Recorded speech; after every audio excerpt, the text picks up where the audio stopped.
Secretary of Defense Lloyd Austin is facing intense scrutiny this morning over an undisclosed hospital stay and treatment in the ICU. He was admitted 1 week ago, but senior White House officials were not told for 3 days. Sometimes you in Washington, you have to figure out exactly what the problem is and what the scandal is. It's not that the Secretary of Defense spent 4 days in the intensive care unit without telling the press. You can argue whether the press had a right to know or not. It's that his boss, the President of the United States, didn't know he was gone.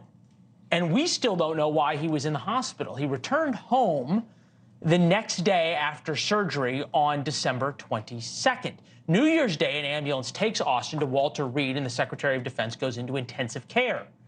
The next day, the Pentagon's number 2, Kathleen Hicks, began assuming some of the Secretary of Defense's responsibilities. It's unclear what explanation she was given to assume duties. And the president nor his national security advisor got a heads up that if he needed to launch a nuclear missile, someone else was going to pick up the phone. 2 days later, Hicks was still in Puerto Rico on vacation. Today, Lloyd Austin's still in the hospital. The Pentagon can't say how long he will be at Walter Reed, nor will they say what elective medical procedure he had to start with. California Congressman, member of the House Armed Services Committee, John Garamendi, is with us. Congressman, I appreciate it. I can't figure out kind of what is worse, that Lloyd Austin tried to cover this up, or that the President of the United States, at a time when U.S. troops we know were under attack in the Middle East, didn't talk to his Secretary of Defense for 4 days. Well, let's just take things apart piece by piece. First of all, it's not unusual for the president to not talk to the Secretary of Defense every day. Certainly, there are plenty of issues going on around the world, and there are a lot of people that are monitoring those situations every moment of the day, including those at the Pentagon who report ultimately to Secretary Austin, as well as to other department heads. So what do we have here? We have a situation where a standard operating procedure was not followed. Beyond that, the nation is still going forward. Our problems are still with us, and they will continue to be in the future. The good news is nobody knew that the secretary was out of pocket. Our enemies didn't know.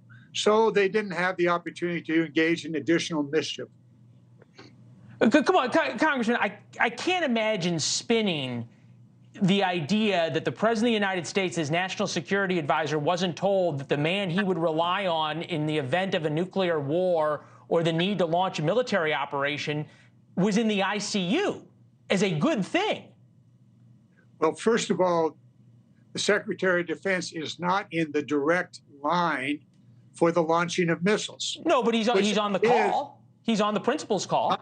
Not necessarily. Not necessarily. And therein lies a problem that we've always had with Trump, is that Trump by himself, and Biden for that matter, could launch nuclear weapons without the Secretary of Defense in the line. That's a problem. That's a policy issue that we ought to deal with in the Congress. It's an ongoing policy. It's been discussed many, many times. However, the military does go on. The commanders, that is the area commanders, for example, in the Middle East, Europe, and so forth, they are fully authorized to take whatever defensive action they need to take. And in fact, that is going on in Iraq as the Iran takes action there. So does the Secretary of Defense have to be online every moment? No. Should he have informed the president? Absolutely. There was a standard operating procedure that was not followed here. That needs to be addressed. Fair enough. We will watch and see. They say in Washington, it's not the crime, it's the cover-up. So we'll see what else happened. Congressman, we got to run. Thank you. We don't know that there's a cover-up here. We've got the Secretary of Defense in the hospital. Okay. All right. Fair enough. We'll see you back here in Washington. Let me point you out to some real opportunities for cover-up. Congressman, we got to go. I'll see you back here in Washington to continue the conversation. Thanks for watching. Go to joinnn.com to find NewsNation on your television provider. And don't forget to click the red subscribe button below to get more of NewsNation's fact-driven, unbiased coverage.